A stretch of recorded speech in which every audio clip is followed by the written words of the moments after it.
પાવન પગલા જો આપણા ઓગણે થાય તો આપણું ઓગણું પણ પવિત્ર બની જાય છે.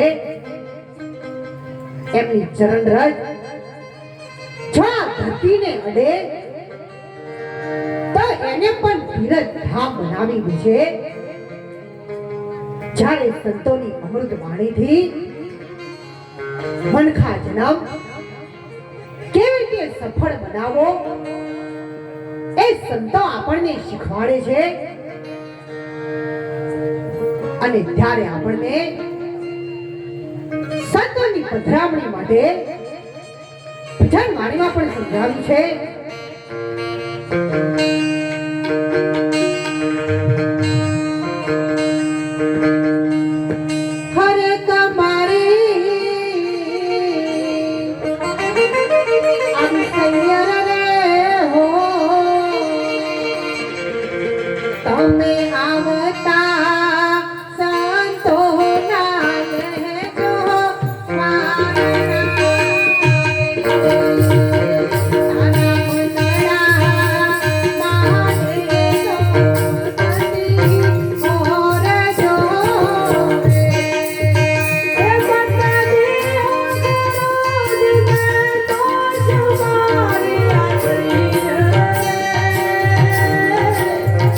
Oh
ચા કળિયુગની દેવી ઉઠતા લેવી ઘેર ઘેર બેઠી પલોઠી વાળીને બેઠી હોય જવાની બેઠી તોય લાગે બેઠી જો હાલના સમયમાં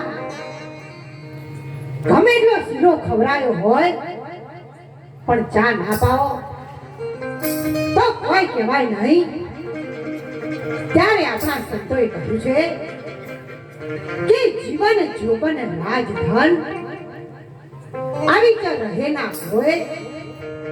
જવાની ધન સત્તા એ કાયમ કોઈની રહી નથી, ભવિષ્યમાં પણ કોઈની રહેવાની નથી. જો તમારી પાસે ધન હોય સત્તા હોય તો તમે એનો ખૂબ જ પરમારથી માટે ઉપયોગ કરજો. એક વખત એક ભાઈને બીડી પીધી હતી. એ ભાઈ જોડે બીડી તો હતી પણ દિવાસળી નથી. એ ભાઈએ બીજા ભાઈને કહ્યું કે ભાઈ મારે બીડી પીવી છે, તમારા જોડે દિવાસળી હોય તો આપો. ત્યારે પેલો ભાઈ કે મારા જોડે તો નથી. સામે પેલા ભાઈ ઉભા છે, એમના જીભે જઈ બીડી અડાડશો તો બીડી સળગી જશે. ત્યારે પેલા ભાઈએ કહ્યું કે એ ભાઈને જીભે અડાડવાથી તો બીડી ના સળગે. ત્યારે પેલા ભાઈએ કહ્યું કે તને ખબર નથી, એના જીભે તો આખો ગોમ આખો કુટુંબ સળગાઈ દીધો છે અને આટલી તારી બીડી નહીં સળગે. જો ભગવાને આપણને જીભ આપી હોય તો આપણે એનો ખૂબ જ સારી રીતે ઉપયોગ કરવો જોઈએ.